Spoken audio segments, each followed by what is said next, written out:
Good morning, everybody. Hello, my friends. I think I'm gonna call you guys my friends. I'm sitting here at the charging station. Um, I was gonna walk back and do my daily exercise. I'm lying. My weekly exercise and walk back, but it's snowing and cold, so I'm waiting for a ride. My mama gonna pick me up. Isn't that nice? So I took the opportunity to clean up my car because I have toddlers, and I use these to clean the car. No, I'm not sponsored. I just use these. I get them from the big box stores, and I only buy them when there's a coupon. But a lot of people tell me, why do you use bleach wipes? Clorox is a name. It's not like it's a material, it's not the chemical. The chemical is bleach. Clorox is a brand. There's no bleach in here. And reading is fundamental, because right here it say, well, it's backwards for y'all, but it says bleach free. That's why y'all get new cell phones and don't know how to work them, because y'all don't read the book, or buy cars and gonna tell me that you need to take the car back because it's blowing cold air up your hoo-ha, and come to find out you got air conditioned seats and you ain't read the book and the seat was air conditioned. I'm not gonna name no names. He probably don't watch anyway, but my in-law thought something was wrong with his car because it was blowing cold air in between his legs, and he thought it was like a draft or a hole in the car, and he got air conditioned seats. Because y'all don't read the book. And y'all don't read. Anyway, these are bleach free. Smells like lemon.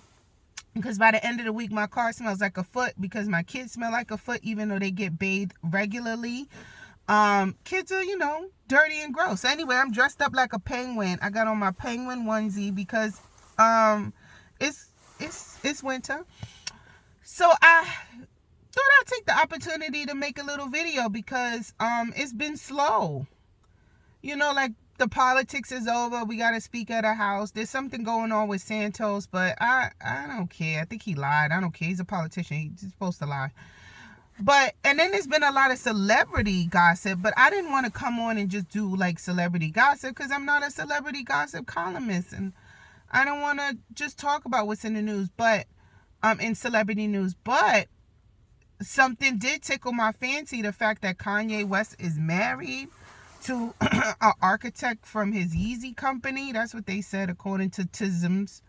I don't want to shout them out because I don't want to get like flagged, but Tims, what we call it, Tims, you know what I'm saying.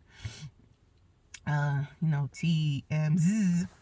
So Tims, according to them, they said that he's married, but he didn't file the paperwork. Like, he had a ceremony and he didn't file the paperwork, and they follow up to say that he didn't want to have be sitting anymore and have premarital sex. So that could be the reason why he just did this ceremony, so he could, knock some boots.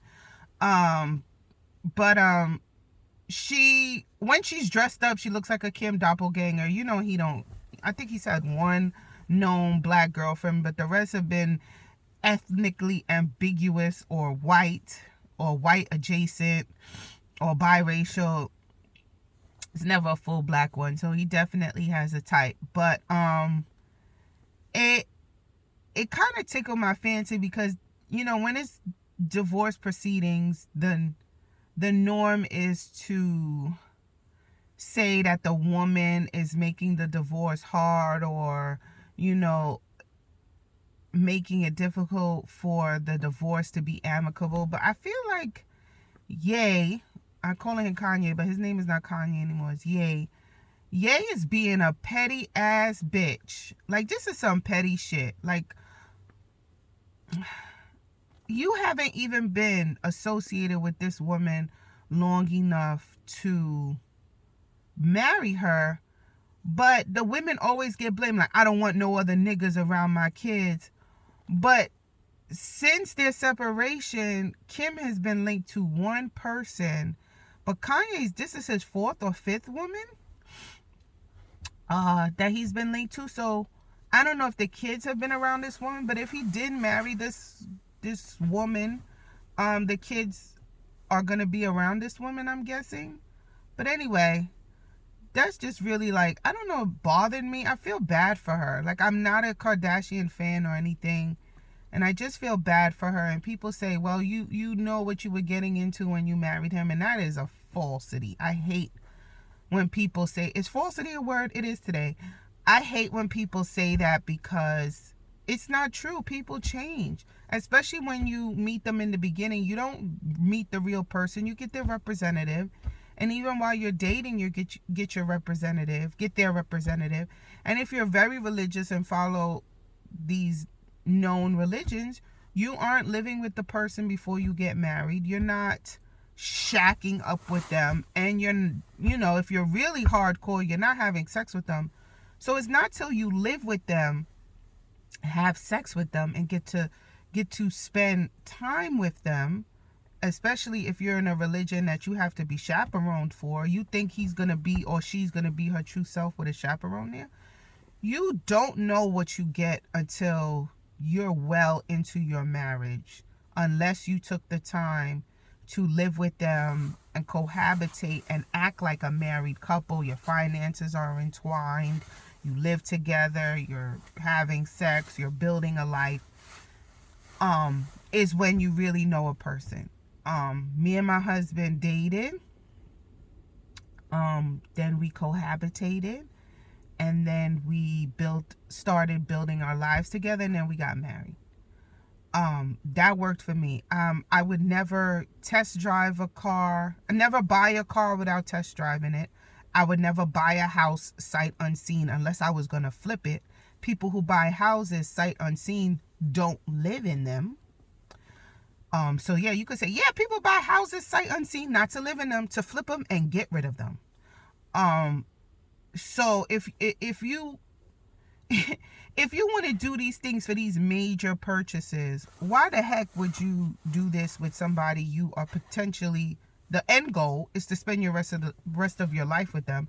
I don't know anybody or think any, unless you have bad intentions, go into a marriage for it to fail, unless you're trying to get a visa or something.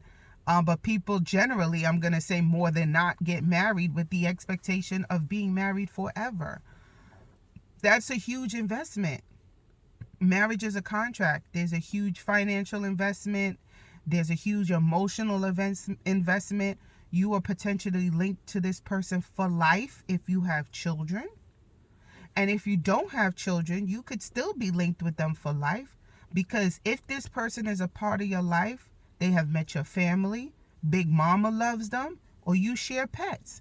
I know couples that don't have children but have pets, and they've gotten a divorce, and they have to have pet visitations like it was children. And I totally understand that, because not for me. I'm not an animal person at all. For reasons that my allergies for pets are with pets are really, really bad. So I can't grow to love them when I'm around a pet, especially a cat's are worse. Dogs are number 2, but a cat will take me out. So I can't, grow to love cats when, if I'm around your cat, I'm sick for a week because my allergies are so bad. So I'm not an animal person, but I understand the love that you can have for a companion animal, right? So yeah, I know a couple that is divorced and they have to have visitations with the pets. So they split them up and they have to have play dates where the 2 pets come together, because the pets are sad. Like, they were sad. You split them up, and it's like if you were to split up siblings. So you potentially are linked for this person for life if you have children, because naturally your children are supposed to outlive you. So even if you're divorced, you got to meet up for graduations, you got to meet up for weddings, you got to meet up for when they have kids. So it is an investment. I'm off the track again, but it's an investment. So going back to when people say Kim knew what she was getting into when she married him, that's not true. That is not true. I'm no expert, but it seemed like his mental health really took a deep dive. I think it was stable, but it really took a deep dive when his mother passed. And children can change the state of your mental health. Do not let anybody fool you and tell you that children are the best thing that can happen in your life, because that is a falsity. children bring something to your life, but to say the best, oh no. Children are physically taxing on your body. They are financially draining. They aren't pleasant to be around all the time. Yes, there are moments when you say, oh, this is all worth it. But there are moments when you're like, what is the age to drop them off for the safe haven law? And if you haven't had these thoughts, you're fucking lying and delusional. Like, can you drop off a 4-year-old at a safe haven box? Are they going to fit inside the box? Those moments cross your mind. You long for your freedom. They're sick all the time, especially if you are a woman. It's you asking to take off of work to stay home with them. And if you're a man, they look at you crazy when you say you have to stay home with a sick child, because that is not the norm. Fun fact about us, my husband, when he requested to take his paternity leave, got pushback from his employer. Like, why? This is I quote, why do you have to stay home with the kids? You didn't give birth? Yes. And he was all in his legal right to take paternity leave. It's not called maternity leave anymore. It's called paternity. And not because it's paternity as in father. It's parental leave. Like, I'm sorry, I'm saying the wrong thing. Parental leave. Paternity's father. Parental leave for the parents. And it also goes to if you're adopting a child. That child could be 17 years old. If you adopt a child, you can take parental leave to bond with that child. You don't necessarily have to give birth to that child. That's my little HR thing. I'm not an HR, but I reads and I knows the law. If you adopt a child, you are able to take off that time. More likely than not, it's unpaid, which fucking sucks. But you are able to take off that time to bond with your new child. You don't necessarily have to give birth to them. And fathers, take your time. Take your time with your children. I know. Why wouldn't you take time with your children? Even if the mother is home too. Like me and my husband, we alternated. I did the first shift and he did the second shift. So by the time my children were going to daycare, they were 6 months old. That made me feel more comfortable than sending newborns to a daycare. And no shade to anybody that sends newborns to a daycare. You do what you have to do. But my question to you is, how did the fuck you afford that? Because for 2 kids to send them at 6 weeks old, because I think that's how old they have to be. They don't take them before 6 weeks. So 6 weeks, the cost for one child was like, the cheapest I found was $1,800 a month. $1,800 a month. And I had to supply the formula, right? The formula, the Pampers, everything. $1,800 a month for one. I had 2. And then when they became 6 months old, it dropped to like the same place. It dropped to like $1,500 per child. And this was an in-home daycare service. In-home. So this was in somebody's home. And that was the cheapest I found. So it worked out that we was able to have one of our friends' mothers watch them, because the health insurance is under me. We were contemplating having my husband quit his job to be a stay-at-home parent, because it would have been cheaper for us to lose that income than to have him work. We would be like, one salary for both of us to go back, like one salary would be paying for childcare.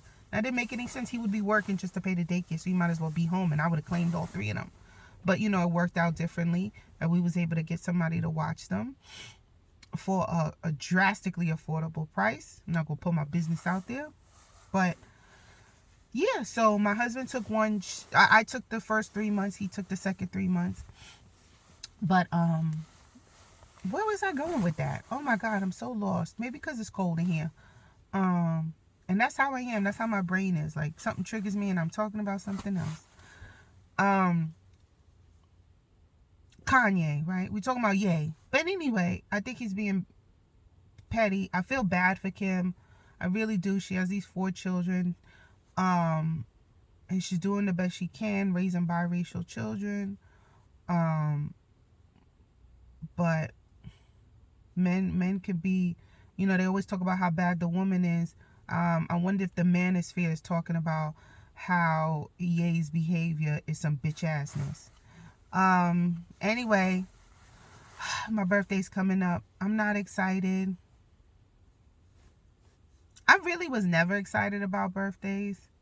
Like, I'd go to work and I want to tell nobody it's my birthday. I just work the whole day. Yeah, I kind of envy the people who like have like big like birthday celebrations and get their crew together and they go do shit. That's nice. But I'll go to one of those, but when the attention is on me, it makes me uncomfortable. Maybe that's something I need to dig into. Even my wedding, my mother wanted, she really wanted a big traditional wedding, and I didn't. And I realized it's because I didn't like the attention. I don't want the attention. Like, having the spotlight on me is very uncomfortable. And maybe because I'm still fat, but I used to be big and fat. And maybe, you try to make yourself really small when you're such a large person, such a big fat person. You always try to take up the least amount of space. So maybe that's, I didn't want all eyes on me. Because when I got married, which is funny, because when I went to go try on a dress, it fit very, very well. And then when I went to go put it on the day of my wedding, it was falling off of me. So I had lost weight, and I wasn't trying to lose weight because I knew the dress fit perfectly when I went to try it on, and I wasn't paying for no alterations. Yeah, my dress was off the rack clearance. If my mother, I didn't even want to wear a wedding dress. That was my mother's request. And I said, okay, if I do, I'm not spending no kind of money on it. And she was like, let's pull these dresses. And they had a comma in them, girl. These dresses had a comma. And I was like, no, thank you. No, thank you. I don't want to dress with a comma. I barely want to dress with a number, dot, number. I wanted a dress with a number, dot, number. But I got a dress with a 2, number, dot, number. Beautiful dress. Look on my Facebook page if you want to see the pictures. But yeah, so I didn't like the attention on me. I had a reception in a restaurant. It was very beautiful. No regrets. My wedding was very beautiful, and it was a beautiful compromise between me and my mother. But yeah, so maybe that's why I don't like birthdays, because I don't like the attention on me.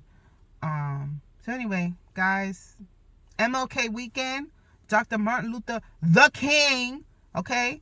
And if you're working on Monday, you should be paid time and a motherfucking half. But if you're anything like me, I don't work on the king's birthday. Not the king. I don't work on the king's birthday. And for a long time, I used to go to MLK things, and I kind of grew out of that. Because how many times can you hear about Dr. King? I'm an expert. And then there was some documentaries that came out that he was cheating on his wife. I don't give a fuck if he was cheating on his wife. I don't give a fuck. Y'all not gonna tarnish the King's legacy by talking about some bullshit infidelity that has nothing to do with the what he did for civil rights and what he did for Black Americans. Who the fuck cares if he cheated on his wife? But that's what y'all try to do, tear down the black man by some bullshit.